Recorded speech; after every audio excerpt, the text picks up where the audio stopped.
खर्रा, धूम्रपान ह्यांच्या दुष्परिणामांची मला जाणीव आहे.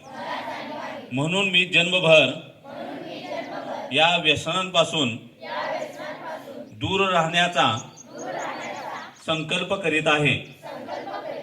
माझे घर आणि माझा आजूबाजूचा परिसर तंबाखू मुक्त राहावा. इतरांनी तंबाखूजन्य पदार्थांचा परित्याग करावा.